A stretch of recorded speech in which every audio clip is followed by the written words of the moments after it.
e gostaria de passar a palavra ao Dr. Roberto Jefferson. Ao Roberto Jefferson, meu pessoal, amigo, presidente nacional do PTB, uma das pessoas mais respeitadas hoje no Brasil, por sua história, por tudo que fez. E eu, que sou um confesso admirador do Dr. Roberto Jefferson, confesso admirador, acima de tudo, porque eu concordo com o que ele pensa, eu concordo com o que ele diz e eu concordo com o que ele faz. Por isso é que eu sinto orgulho de estar hoje fazendo parte do ilustre hall de seus bons amigos. Com vocês, nosso queridíssimo Roberto Jefferson.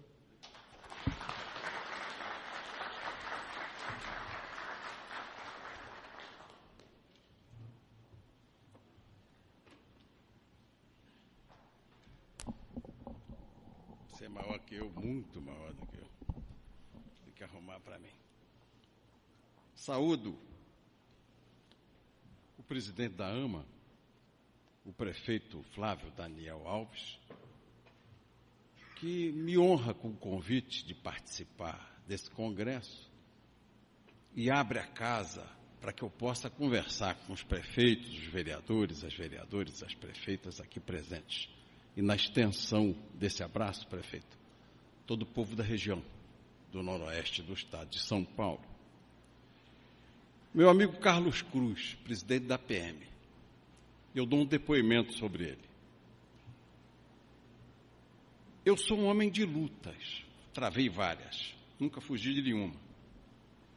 Fui deputado federal por 6 mandatos consecutivos no PTB, pelo PTB. Mas na minha cabeça, o enfrentamento, ô Jura, lá no Congresso Nacional, era ideológico, direita, esquerda, comunista, democrata, liberal, socialista. Eu sempre tive esse foco. Política de segurança, desarmamento, armamento. Pautei sempre minha conduta por aí. Ou na Constituinte, a identificação assim muito forte com os direitos sociais, mas sempre com a preservação da iniciativa privada. Uma coisa assim muito marcante. Mas eu não havia despertado para essa semente do municipalismo.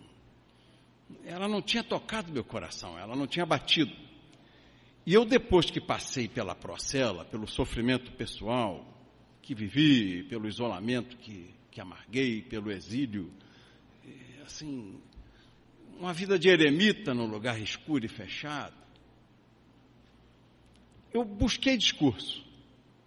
Prefeito Flávio, meu amigo Marcelo Barbieri, meu colega, um dos melhores oradores que eu conheci na minha vida, na Câmara dos Deputados, ativo, correto. Vic Nola, que é diretor da PM, prefeito Cedral Janjão. Cadê o Janjão? Obrigado pela acolhida, amigo, muito obrigado. E o João Buzo, que representa aqui a Casa Civil, governo do Estado. Eu precisava voltar à vida política. Vou falar de ferida, de sofrimento, de luta. Fica cabotino e cansativo. Como é que eu posso empolgar? Como é que eu posso chegar à juventude? Como é que eu posso chegar às cabeças brancas? Como é que eu posso bater na porta das famílias e colocar um discurso novo? Um discurso que permita meu partido e a minha gente, o meu grupo, a chegar com respeito à casa de todos, nesse momento tão difícil da vida política nacional. E, conversando em São Paulo, primeiro com o Vic Nola, num evento com o Campos Machado, ele falou, nós precisamos, eu quero que você conheça o Carlos Cruz, presidente da Associação Paulista de Municípios. Isso tem 1 ano, mais ou menos. E nós começamos a conversar.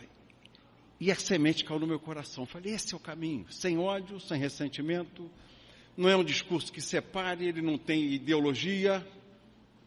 É um discurso que junta todo mundo em torno da identidade, porque a nossa casa está na cidade onde nós moramos. A nossa família reside na nossa cidade. Brasília, governo federal, a União, ela é mais uma ficção jurídica abstrata do que o concretismo que o município nos oferece nas fronteiras que tem. Quando eu comecei a falar, o Vic correu na minha orelha e falou assim: nós estamos em Cedral. Ele sabe a fronteira. É município vizinho de Rio Preto.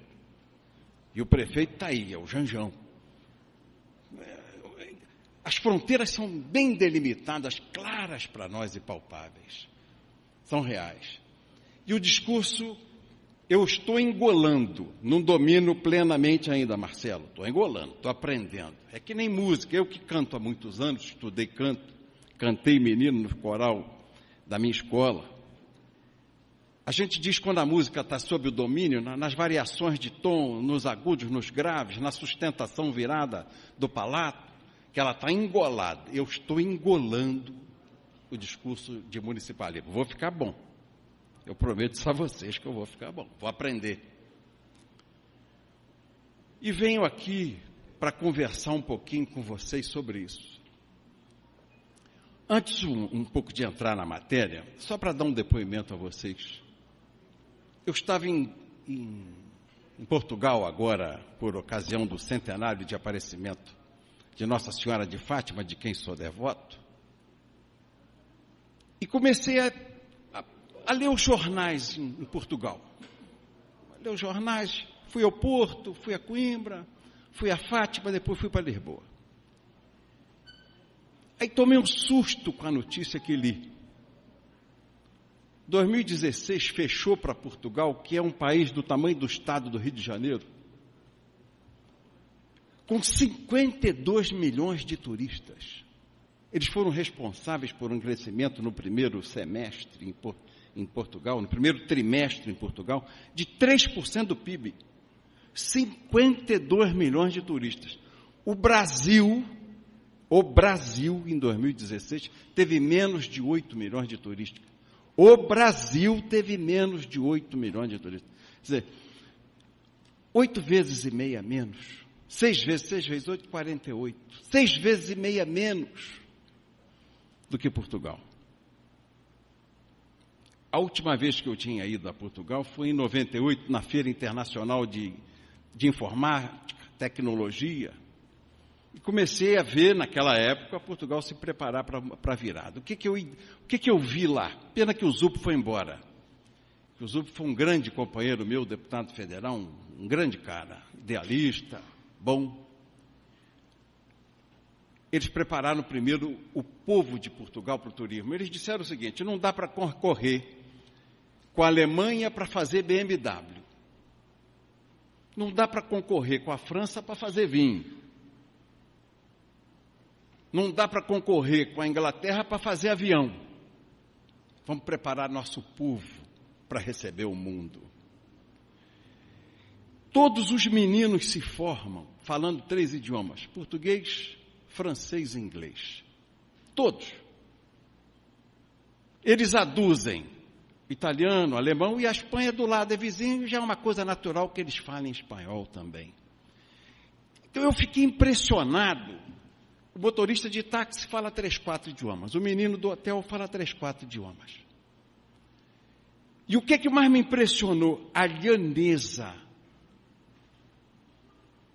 lhaneza, a generosidade, o carinho do povo português para com a gente.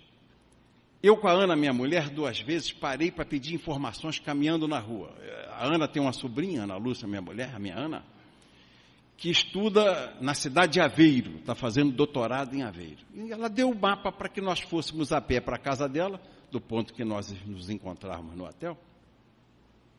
Mas eu fiquei meio confuso, me perdi. Era um domingo, quando nós chegamos a Aveiro. Aí um casal, marido e mulher, jovens assim, de 40 e poucos anos, 2 moleques, 2 pragas de bicicleta, 2 açougues. E eu fiz uma pergunta, dizendo, já interrompendo um casal assoberbado com 2 meninos agitados. Ele parou comigo 5 minutos para me explicar o caminho. E a esposa vinha, falava com a Ana Lúcia, minha mulher, explicando qual era o atalho que a gente tinha que tomar, as cautelas de atravessar as ruas de trânsito que nós tínhamos que ter. E depois, na frente, encontramos uma senhora de uns 70 anos de idade, e ela parou com a gente mais 10 minutos para conversar. Foi assim em Coimbra, numa dúvida que tivemos no acesso à universidade, no alto da colina, e foi assim em Lisboa, nas dúvidas que tivemos quando caminhávamos no centro. Então, o trato do povo para com o turista, a maneira que eles tratam o turista, o respeito, o carinho, a consideração, fazem a diferença. 52 milhões de turistas num país do tamanho do estado do Rio de Janeiro, contra 8 milhões de turismo no Brasil, o Barbieri. No Brasil. Aí você anda na rua, abre a orelha assim, você vai ouvir mandarim, chinês debater um no outro. Italiano, alemão, espanhol, inglês, você ouve todas as línguas. Você anda naquelas ruas centrais, com aqueles cafés no meio da calçada, para um bocadinho, apura para comer um pastel de Belém.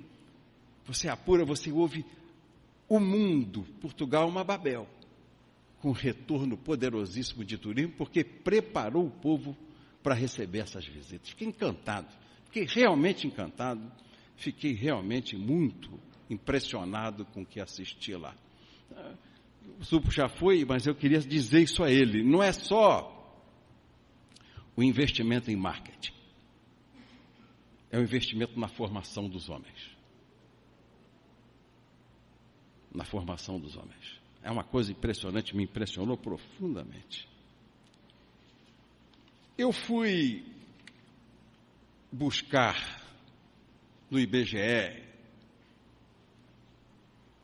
e em dados do Ministério do Planejamento, ô Jura, dados que eu quero passar a vocês. Isso aqui vocês vão para o computador onde eu fui e vão encontrar. A respeito da execução do orçamento do ano que vem, mas eu preciso falar para vocês. Vou falar para vocês. O Brasil teve de PIB, nós produzimos 6 trilhões e 300 bilhões de reais em 2016. Esse foi o PIB do Brasil. 33% de impostos. 2,2 trilhões de reais o Brasil recolheu de impostos ano passado. Ficaram no governo federal 65,5% dos 2,2 trilhões de impostos arrecadados. Ou seja, 1,440 bilhões de reais. Estou falando aqui, estou vendo alguns secretários já de administração aqui, planejamento. Então, fui buscar certas informações.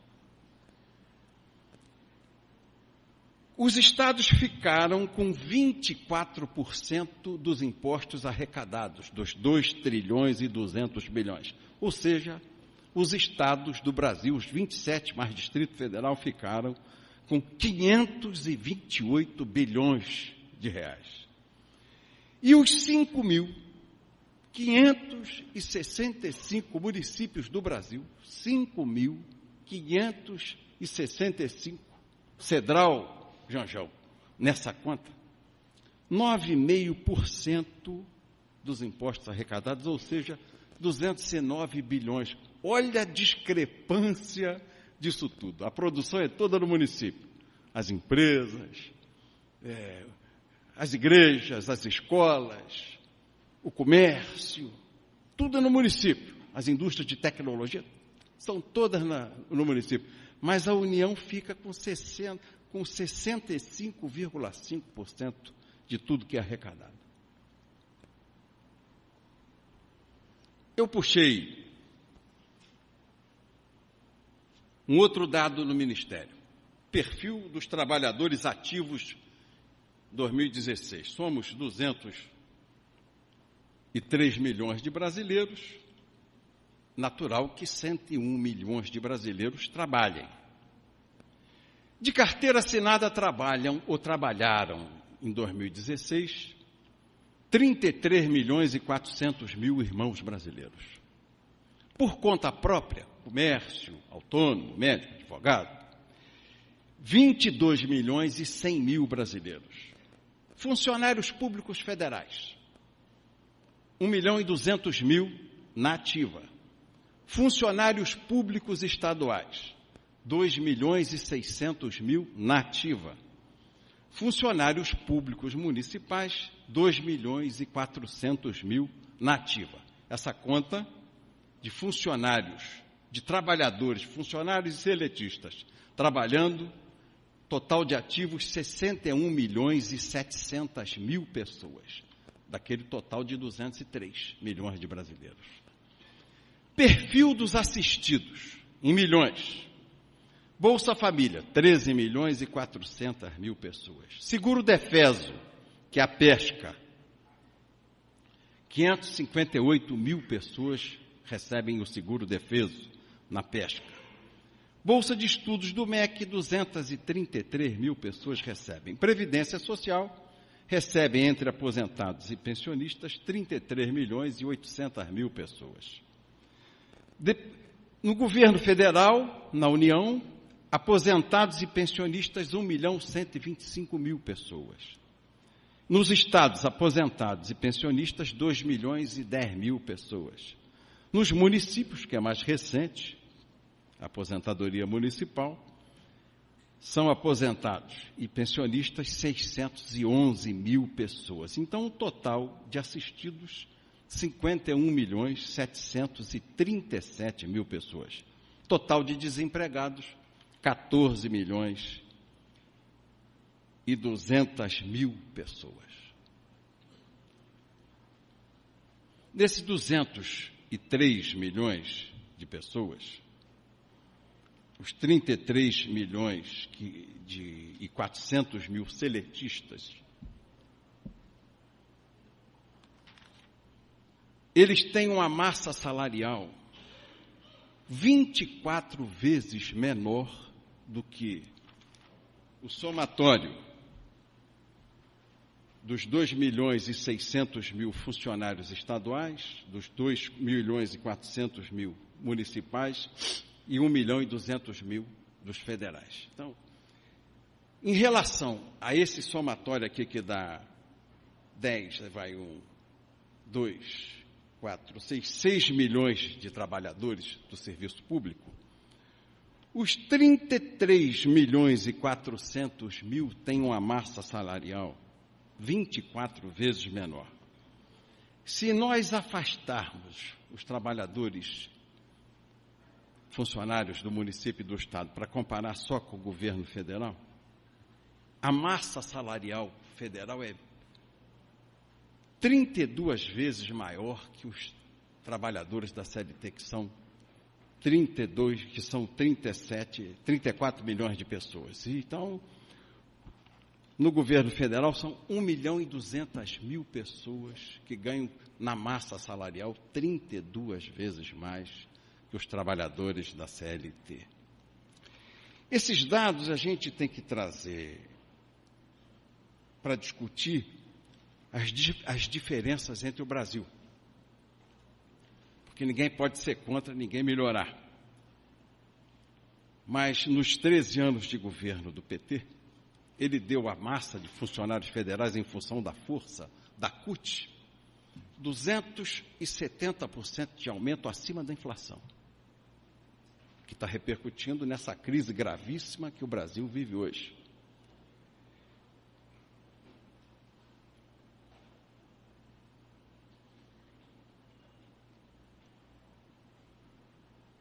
Eu fiz uma comparação da folha de pagamento do governo federal, 2,3 milhões de pessoas, ativos e inativos. O que foi gasto no ano passado de salários, só no governo federal, ativos e inativos, 1.300.000 pessoas, mais 1 milhão de inativos, eles receberam, executados pelo orçamento da União, 273 bilhões e 600 milhões. Então, 2,3 milhões, isso é uma política que o PT implantou.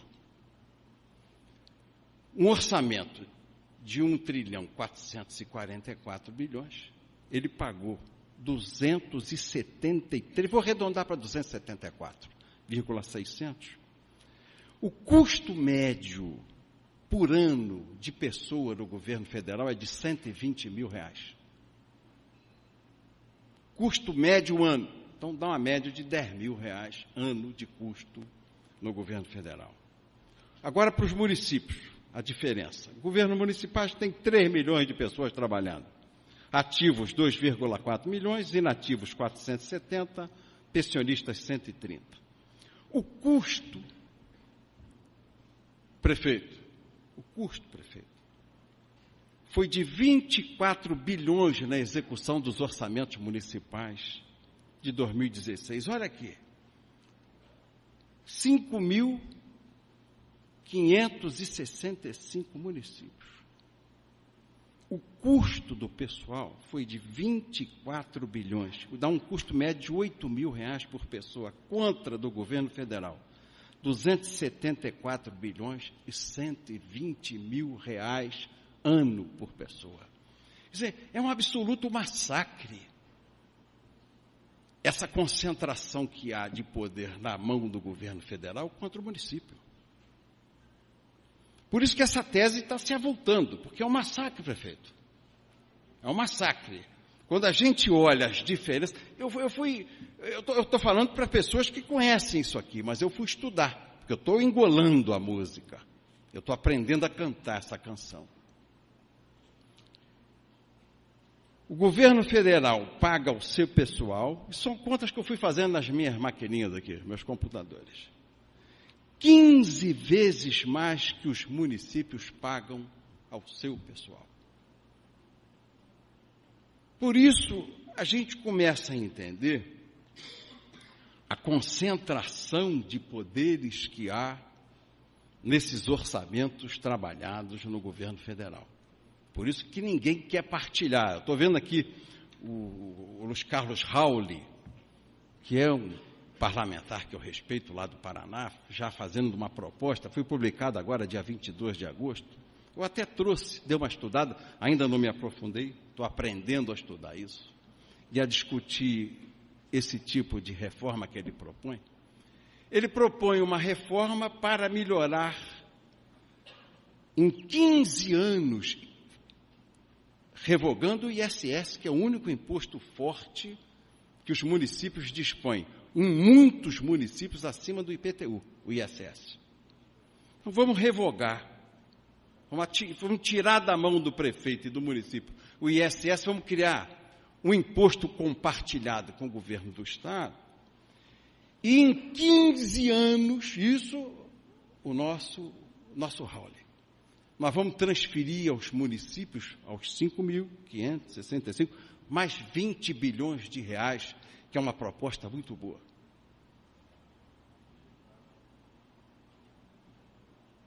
Eu não vi nenhuma manifestação.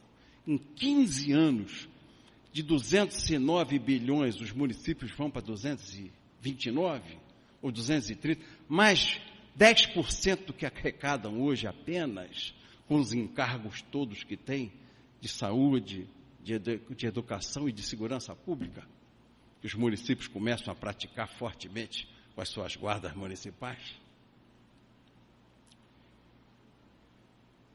Aí eu fui estudar uma outra coisa que me assustou. Educação, futuro do Brasil. Falei, deixa eu ver o que os prefeitos estão fazendo, Carlos Cruz, com a educação. Barbieri, vim estudar, você que foi prefeito.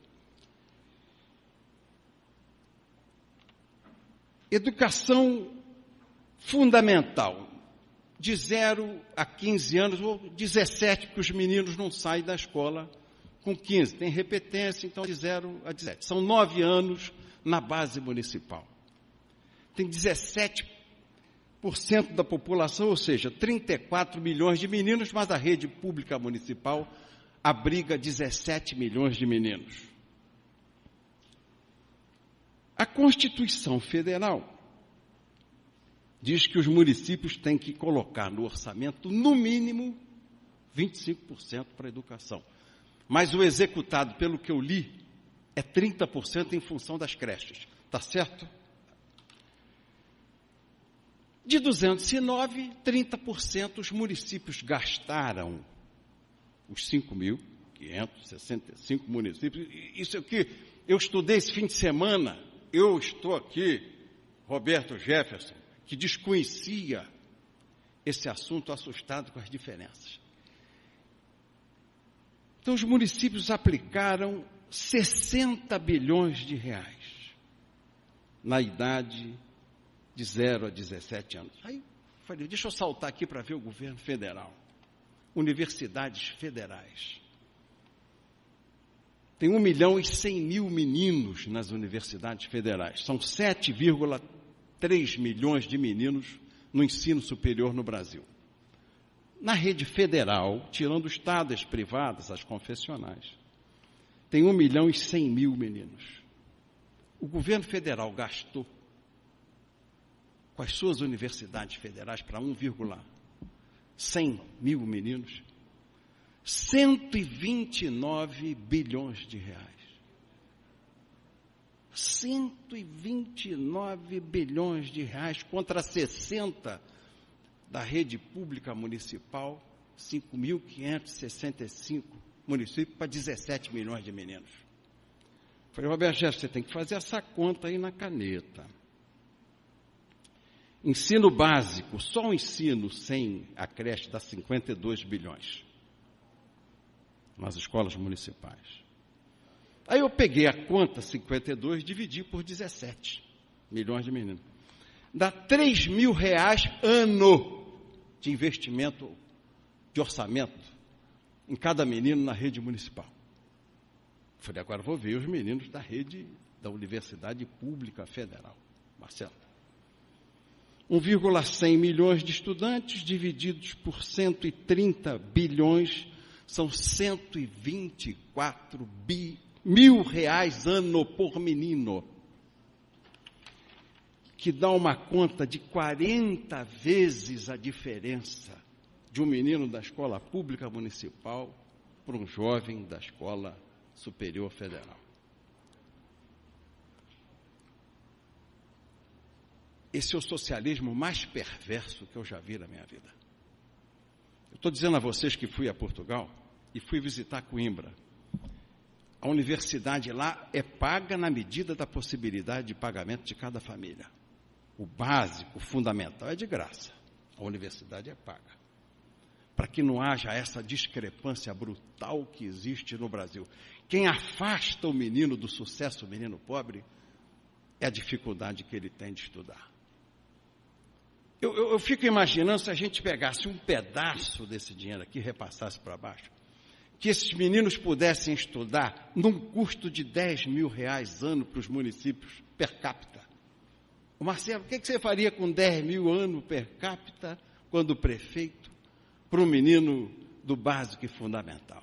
O que você ia melhorar de salário de professor, de alimento na escola, de qualidade do ensino, de qualidade de conforto nas escolas que ele estuda? E isso tudo vai para a massa, eu não vou dizer privilegiado não, mas dos meninos que tiveram a melhor formação.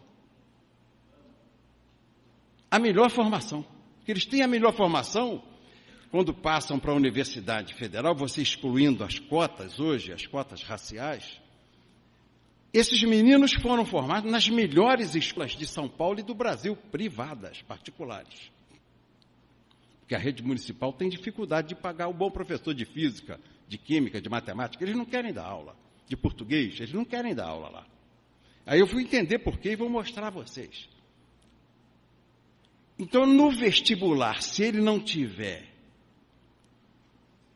condições de competir na cota racial, ele não vai para a elite.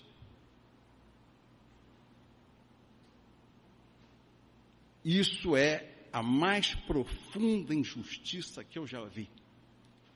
Quer dizer, esse é o socialismo bolivariano populista que implantaram no país.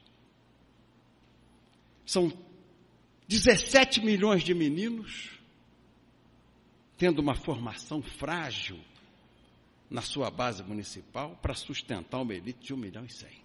Isso é o socialismo. Esse é o Partido Socialista no mundo inteiro. O socialismo comunista. Ele escraviza aquele colchão de pessoas que não podem reagir. Isso aí foi o que o Brasil assistiu nos últimos 13 anos. Pessoas que não podem reagir, em função do privilégio. Por isso a turma da UNE se nega a discutir esse assunto.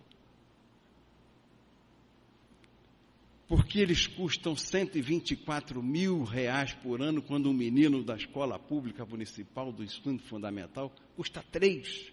Eles valem 40 vezes o filho do pobre, o filho da família mais humilde, o filho do menino que vai buscar a escola do município. É isso que estimula a gente. Eu encontrei um filão aberto, um filão de ouro, uma mina de ouro, para fazer o discurso político de reformas que esse país precisa. Nós vamos ter que enfrentar isso. Falei, deixa eu ver quanto ganha o Marajá do professor municipal. Na média, no Brasil, pelas 40 aulas que ele faz semanais, 25 na classe, 15 preparando a sala, a classe corrigindo prova.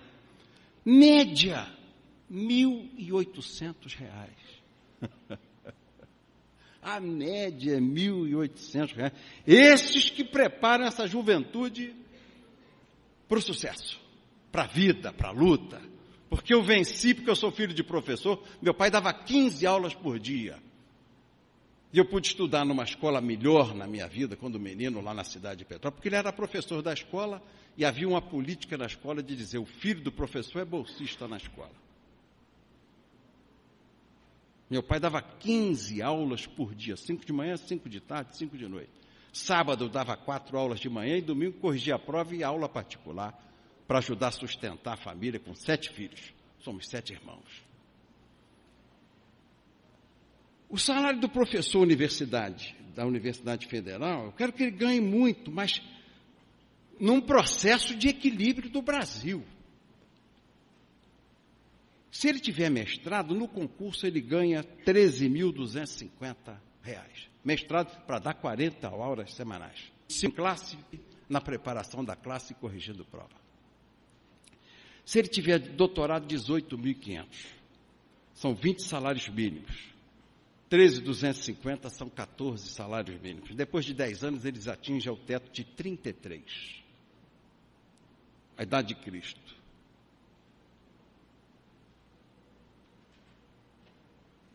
Isso aqui foi um pequeno estudo que eu fiz para me preparar para encontrar com os senhores. E agradeço a você, Carlos Cruz, a oportunidade de me fazer estudar isso. Porque eu não quero chegar aqui para falar no vazio, para fazer discurso ideológico, para fazer discurso político. Eu tenho que ter densidade, eu tenho que mostrar a vocês qualidade de pesquisa, decisão na busca de um modelo que eu quero implantar no meu partido. Esse ano vocês viram que todo o programa do PTB foi municipalista. Vai aprofundar a partir de agora, com números. Nós vamos colocar para fora os números. Nós vamos discutir de público para o Brasil ouvir a nossa opção pela escola pública municipal, a nossa opção pelo trabalhador da CLT. Claramente isso.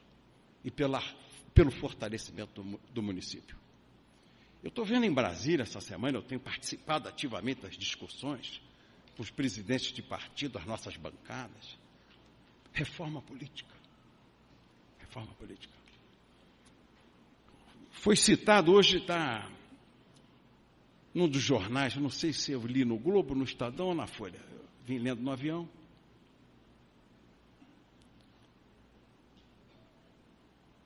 Tem um cientista político que diz que voto distrital é paroquialização. A palavra eu até peço desculpa, porque paroquialização do discurso político. Se o voto for distrital, você vai deixar de discutir os grandes temas nacionais para discutir os temas da paróquia. Isso é um crime que esse professor de uma universidade pública federal, que é cientista político, está colocando para fora, escrito e assinado num dos jornais de grande circulação hoje. Porque se passar esse tal de distritão, meu prefeito, é o maior prejuízo que os municípios já tiveram na sua vida. Porque o deputado com financiamento público e distritão sem vínculos municipais, fazendo um Estado unitário, uma república unitária, quase uma monarquia absoluta na mão do futuro presidente, ele não dá bola para prefeito. O prefeito vai agravar a situação. E se passa essa reforma proposta, acabando com o ISS e dizendo que em 15 anos nós vamos melhorar em 20 bilhões a transferência desses recursos para os municípios, é que o prefeito está quebrado.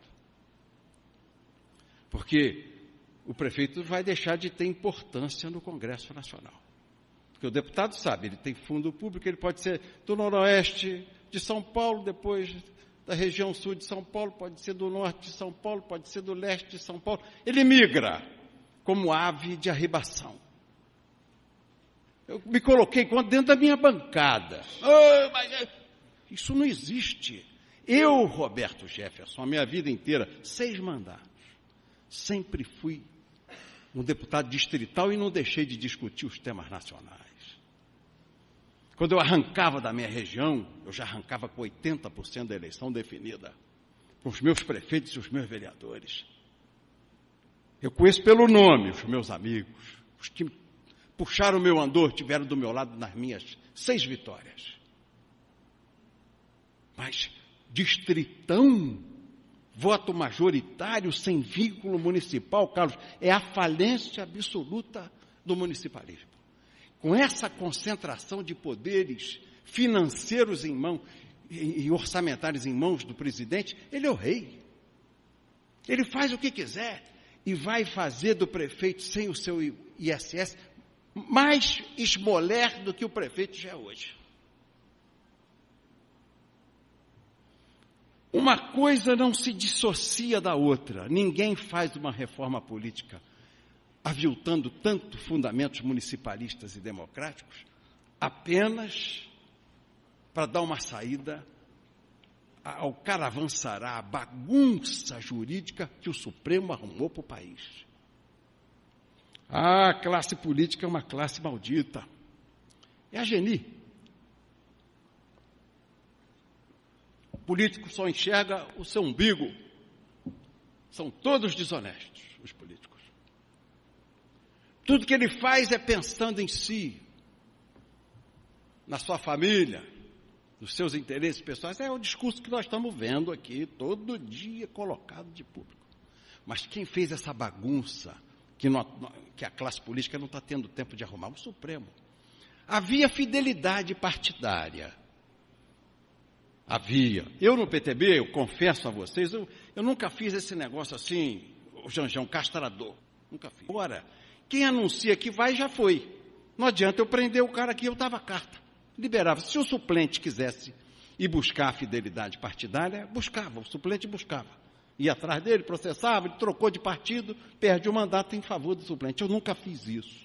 Eu liberava. Eu preciso ir embora, presidente. Toma, vai embora, vai com Deus. Mas quem é que acabou com a fidelidade partidária que prendia o eleito ao partido pelo qual ele se elegeu? Foi o Supremo. Quem declarou inconstitucional a fidelidade foi o Supremo feito pelo PT, essa maioria petista que está lá. Quem é que acabou com o financiamento empresarial, gerando essa baita tensão que o Brasil vive hoje do financiamento público, que é um escândalo? Que é um escândalo você pegar 4 bilhões de reais do leito do doente no pronto-socorro, da merenda do menino na creche ou na escola municipal e botar isso para fazer um carro de som. Eu disse para minha filha, Cristiane, filha, não vota isso de jeito nenhum, meu amor. A Cristiane Brasil é minha filha. Falei, filha, não vota, ela é deputada federal pelo Rio de Janeiro. Não vota. Se você botar uma boca de ferro, um carro de som na boca de uma feira, vote em mim, o povo vai dizer, isso é dinheiro dos esparadrapos, do remédio que falta ao bebê, do alimento que falta na creche. E você não sustenta essa eleição. Nunca cometa esse erro. Não se posicione a favor disso. Falei como presidente, como pai dela. Mas quem é que acabou com o financiamento privado e não botou nada no lugar? Quem é que legislou por sentença? O Supremo. A OAB, que estava dominada pelo PT, disse que o financiamento tem que ser público. É bolivariano, tirar do orçamento para botar na eleição. Para fazer santinho, boca de ferro. E botar faixa na fachada das casas dos amigos. Vote em mim. Foi o Supremo.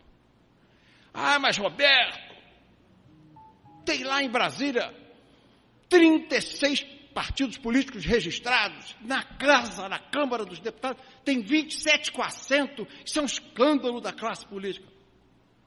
É, mas quem fez isso? Porque nós tínhamos posto lá, a cláusula de barreira era 3%, hoje haveria 8 partidos na cláusula de barreira, nós estaríamos vivos, o PTB. Hoje, 8. Quem é que acabou com isso? Quem foi numa arguição de inconstitucionalidade? Quem é que acabou com isso? A turma do Supremo. Foi o Supremo, disse que era inconstitucional cláusula de desempenho. Tinha que abrir aí, abriu 30 tantos partidos, 27 com assento na casa. Foi o Supremo que fez isso. E a classe política está pagando um preço grave por isso. Está sendo acuada, está sendo atacada, está sendo destroçada. E todos os poderes concentrados na mão de agentes, de atores do governo federal. Eu tenho um périplo, porque eu ainda não pousei para construir assim uma coisa pessoal, Roberto Jefferson, para a campanha de 2018. Eu estou construindo ainda o partido no Brasil, fazendo. E eu tenho esse hábito. Minha mulher diz que a nossa casa é o avião. Então eu estive no Acre, vi umas coisas absurdas no Acre. Depois eu fui a Minas Gerais, estive lá 3 dias. Quem está com a campanha para governador colocada nas ruas já é o doutor Janot, governador. Ou ele vai pelo PSOL ou ele vai pela rede. Eu estive na Assembleia, dei uma coletiva, e pude debater lá com 20 jornalistas do estado de Minas. 20. Ele é candidato ao governo em Minas. A denúncia é marketing. Porque quem olha uma denúncia... Tudo bem o Temer, ruim com ele, pior sem ele, a meu ver. Porque ele, pelo menos na área econômica, tem sido eficaz. Ele veio de lá, estava lá no bolo, estava lá na turma do lado de lá. Ele era o vice da dona Dilma. Veio de lá. Mas ele está construindo alguma coisa positiva que ela não teve a capacidade de fazer, porque ela construiu o socialismo às avessas, onde o filho da classe média alta explora o filho do pobre na escola municipal. Faz do filho do pobre a escada para poder se projetar na vida. E os meninos lá no Rio que eu conheço, eu tive uma briga com um parente meu que tem uma boa situação. O moleque passou para a Universidade Federal do Rio de Janeiro, ele deu uma BMW para ele, para fazer medicina. Pô, Roberto, se eu fosse pagar uma faculdade de medicina, eu não 10 mil por mês, dei uma BMW para ele. Falei, mas qual o exemplo que tu deu nessa desgraça que você fez, rapaz? Então é a classe média alta que passa para a Universidade Federal. E o filho da classe média é escada para quem pode ir para a universidade e não paga estacionamento, porque Universidade Pública Federal não cobra nada. Ele não paga estacionamento para botar BMW, que assinta a pobreza do povo do Brasil. E é essa elite que ganha 32 vezes, 40 vezes mais, que fica fazendo esse discurso contra o município. Porque a hora que for a Alemanha, 33, essas diferenças não vão acontecer. Porque o prefeito grita, tem força o prefeito. Eu vejo na América, a polícia é municipal, a justiça é municipal, o procurador é municipal. O político passa a eleição, bate na porta para pedir voto. O promotor também, o juiz também, o xerife também, vai pedir voto. Se não tiver a simpatia do povo, que não ouve que nem a gente ouve. Ô, Roberto, voto em você não, cara. Te pedi um emprego para minha filha, tem 3 anos, deixei o currículo lá na tua mão, até hoje você não arrumou. Eu queria ver o procurador ir lá. E o cara dizia, eu não voto no senhor não, o senhor condenou o meu filho há 3 anos, o filho da vizinha, o senhor pediu absolvição. O cara tinha que ouvir isso, porque eu tenho vitaliciedade, meu salário é irredutível, sou inamovível onde estou e não tenho revés. Eu acuso sem ter fundamento e não tem problema. Vai levar essa sociedade para onde essa elite é uma elite burocrática poderosa e faz o mal imediatamente. Porque o Congresso faz mal ao Brasil. Como? As leis são discutidas, debatidas. Você leva ovo na cara, que nem quando eu me insurgi contra a estatização da medicina. Eu era o presidente da Comissão de Seguridade Social da Câmara. O Geraldo era o meu relator. Geraldo Alckmin, governador de São Paulo. Todo projeto importante eu dava para ele relatar. Porque não havia nenhum ruído, nenhum barulho de desonestidade. Plano de custeio da Previdência, toda a legislação pós-constitucional, quem é que eu designei relator? Geraldo Alckmin. Porque tinha cara que eu não podia designar, porque dava problema, dava ruído. Fulano disse que pediu isso, pediu aquilo. O Geraldo não pede nada. Zero. Cara sério, honrado, correto, digno. Um homem sério, sério. Eu não sei, tem as divergências políticas. Política a gente tem um lado que gosta de nós e um lado que não gosta de nós. Eu também não estou preocupado com quem não gosta de nós. Eu zelo pelos que me amam. Se o Filho de Deus, que veio para nos salvar, foi crucificado por decisão do povo, não foi autoridade, não. O que vocês querem? Não queremos Barrabás. Ele rouba e divide com nós. Parece até um barbudo que tem aí no Brasil. Ele rouba, mas divide com nós. É isso. É isso. Então, eu estou aprendendo nessas reuniões, prefeito, que o meu amigo Carlos Cruz, assim, por uma ação mística, por uma ação de Deus, deu um estalo na minha cabeça. Eu falei, rapaz, Roberto Jefferson, sai dessa luta de rancores, dessa luta de enfrentamento, faz para uma luta construtiva. E está aqui o meu caminho. Marcelo, eu aprendi o caminho.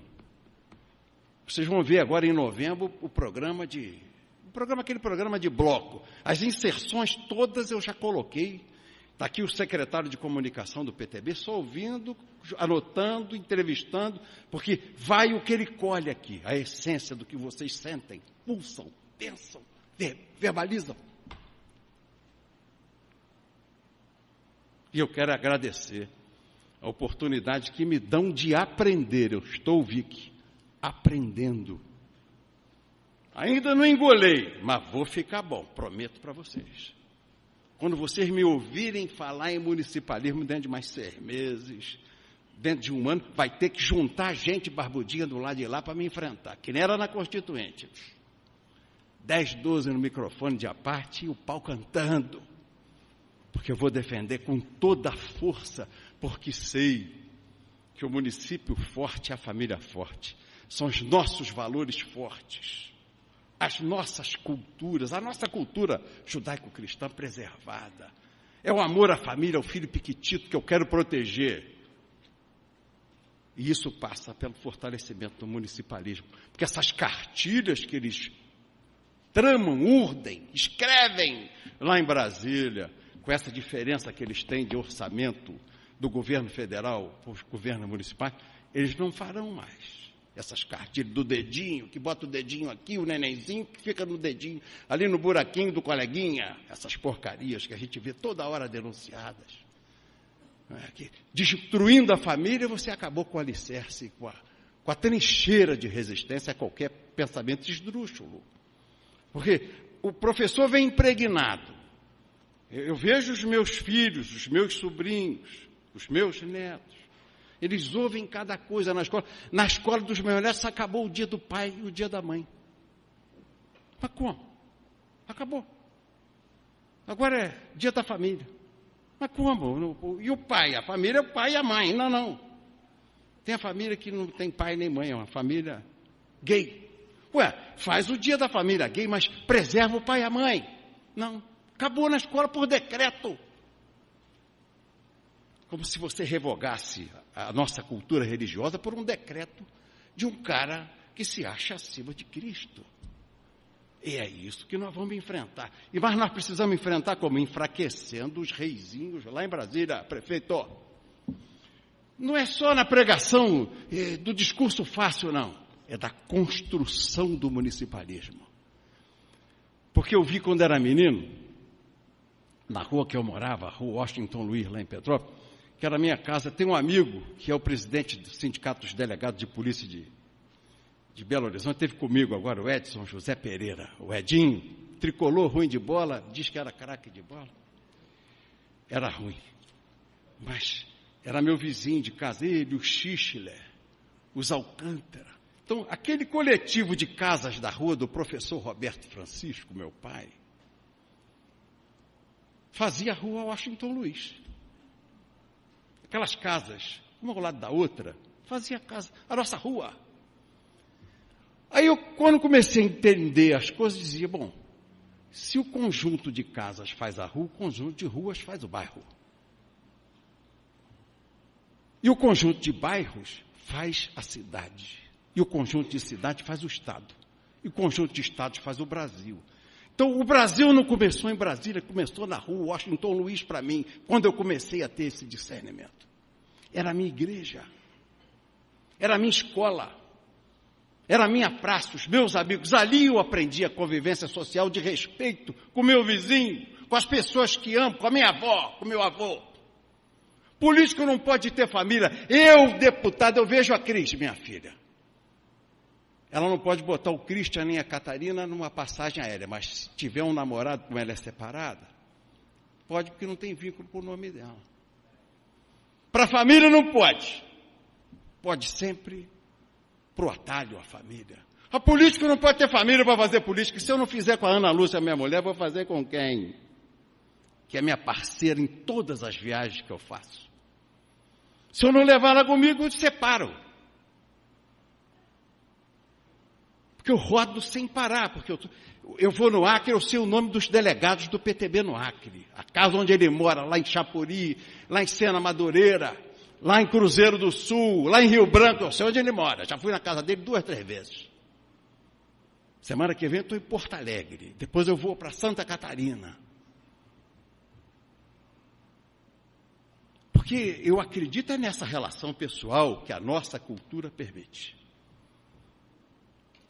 Eu não me ajoelho à tirania, porque o homem que se ajoelha a Deus não se ajoelha aos tiranos. Enfrenta de faca no dente e machado na mão. Enfrenta a tirania. Eu vi agora a minha filha Cristiane andando com os venezuelanos lá em Brasília, essa semana. Os depoimentos são de te matar, de tristeza. E o povo desarmado, porque o Maduro e antes aquele coronel bolivariano lá, o Chaves, desarmaram a população. Só as milícias têm armas. Estão botando o povo de joelhos na rua. Mas aos que não aceitam ficar de joelhos, eles estão matando. Você não pode reagir, não tem como reagir. E todo mundo em silêncio aqui, dessa ponta aqui, todo mundo em silêncio, e não se rebela a isso, a opressão das liberdades, a opressão da opinião. Roberto Jefferson, como é que você descobriu o caminho sem enfrentamento, sem ódio, para construir uma democracia plena? É o poder estar no município. Aí a gente elege prefeito de todos os matizes, vermelho, verde, amarelo, azul e branco, azul, amarelo, tudo bem. Mas não vai ter um reizinho lá fazendo graça. Não, minha casa, minha dívida. Perdão, errei a palavra. Minha casa, minha vida. Faz o programa e não transfere o recurso, bota mal o prefeito que ainda fica penalizado na lei de responsabilidade. Não, eu vou fazer um programa aqui de atendimento social, você assina comigo aqui, faz o programa. Mas eu não transfiro o recurso para o prefeito executar. Fico com marketing e não transfiro o recurso para o prefeito executar. Isso tem que acabar. A vida começa no município. Eu conheci a minha mulher no município. Eu namorei no município, não namorei em Brasília. Brasília é a consequência, ela não é a origem. E é isso que me empolga. Isso veio tudo na minha cabeça, eu comecei a fazer esses raciocínios, Carlos Cruz, de comparação, e despertando e acordando. Eu digo, rapaz, Roberto Jefferson, Carlos Cruz te deu a chave para você caminhar na tua vida pública, empolgar teu partido, renovar tuas ideias. E eu quero dizer aqui ao presidente da AMA, o prefeito Flávio Daniel Alves, ao Janjão, nosso anfitrião, aos companheiros que aqui estão, Carlos Cruz, da minha gratidão por poder participar desses eventos. É o segundo que eu participo. Participei numas tardes frias de Campos do Jordão, amei o que eu ouvi, o que eu aprendi. Eu fui para passar um dia, fiquei uma semana. Porque eu ia em todas as reuniões, eu estou falando para muita gente que estava lá, sentava e ficava tomando nota, escutando, gestão. Eu ouvi gestão moderna, gestão profícua. Fiquei anotando, mobilidade, fiquei aprendendo isso, porque não era discurso que estava na minha cabeça. Mas eu estou tendo a oportunidade, nesse convívio com os senhores, nesses congressos com os senhores, de entender que nós vamos fazer, através do municipalismo, a revolução das liberdades.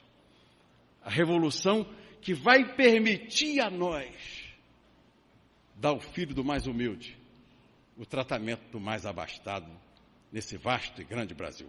Obrigado pela paciência. Muito obrigado. Muito obrigado.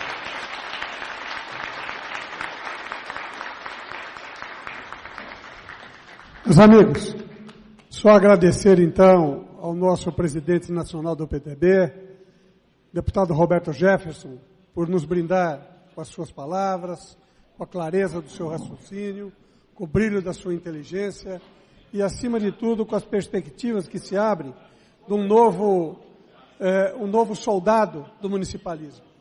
Eu quero entregar aqui as palavras para o nosso prefeito Flávio, para fazer o encerramento como presidente da AMA.